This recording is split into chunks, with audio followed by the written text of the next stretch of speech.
The morning air felt too heavy for a child to carry. 9-year-old Mara Lee stood alone in her dim bedroom, staring into a cracked mirror. With trembling fingers, she traced the deep purple bruise blooming beneath her left eye. It wasn't the first time she'd woken up marked by someone else's rage. But today, something inside her had shifted. She wasn't sad anymore. She was exhausted. Her small worn-out backpack leaned against the peeling wall, the only thing she could truly call her own. And on this day, she wasn't going to hide behind excuses. She wasn't going to pretend she fell again. Today, she had a plan. She was going to find help, real help. If you believe in compassion, second chances, and standing up for those who don't have a voice, take a moment to like, share, and subscribe to Pure Hub Kindness. Together, we keep stories of hope alive. Mara walked to school with her head low, her steps slow and heavy. Her uniform hung loosely from her thin frame, and her sneakers were so worn the soles nearly peeled away. Behind the swelling of her eye lived a story no one bothered to ask about. Mother drowning in addiction, a father she'd never met, and a boyfriend who treated her like a target instead of a child. Teachers noticed but brushed it aside. Social services will handle it, they always said, but nothing ever changed. Lunchtime came, and Mara sat alone in the far corner of the playground. The laughter of other kids felt like tiny needles pricking her skin. A group of older girls passed by, whispering as they stared. She probably did something to deserve it. One of them muttered, but Mara kept her face down and pretended she didn't hear. Then a deep rumble echoed across the town, the sound of several motorcycles rolling down the road beyond the school fence. She glanced up, watching a line of chrome and black leather thunder past. They were loud, bold, and fearless. Everything she wished she could be. Later that afternoon, as classes ended, Mara found herself walking down the same street. The motorcycles she'd seen earlier were parked outside a small diner. Something pulled her toward them, fear, hope, or maybe both.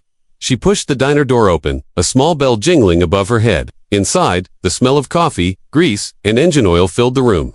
Nearly 20 bikers in leather vests looked up, tattoos winding down their arms, patches stitched in red. Hell's Angels. Silence fell. A large man with silver-streaked hair and surprisingly gentle eyes set down his mug and looked at her carefully. "Hey, sweetheart," he said softly. "You lost."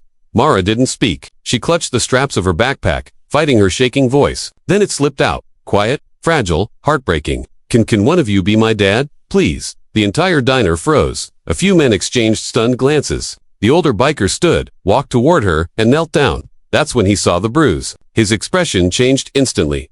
"Who did that to you?" he asked, voice low and steady. Mara's lips trembled, but no words came out. She didn't need to answer. The silence told them everything.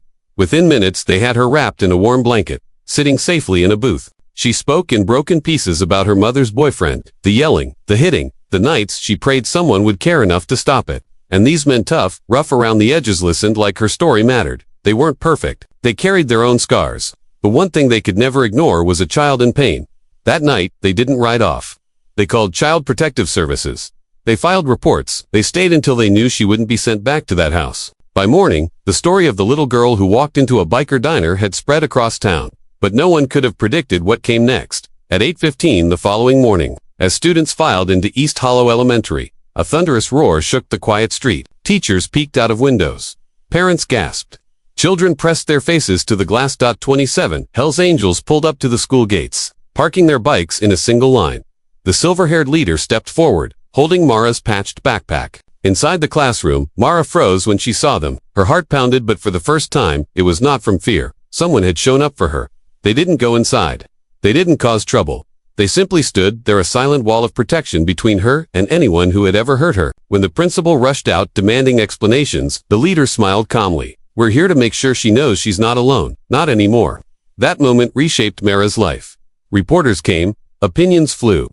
People debated the presence of bikers at a school, but none of that mattered. Mara finally felt seen. She finally felt safe.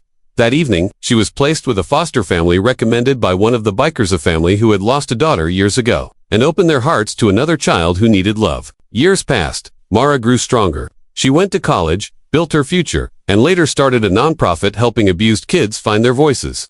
But she never forgot those 27 men who stood guard at her school. Every year, without fail, she received a postcard from their leader. "Ride safe, little angel." If this story touched you, please like, share, and subscribe to Pure Hub Kindness, because even the smallest act of courage can rewrite a life. Before we end, tell us in the comments, what would you do if a child, like Mara, asked for help? Mara's journey reminds us that family isn't always blood. Sometimes it's the people who choose to show up when the rest of the world turns away. And that is what kindness truly looks like.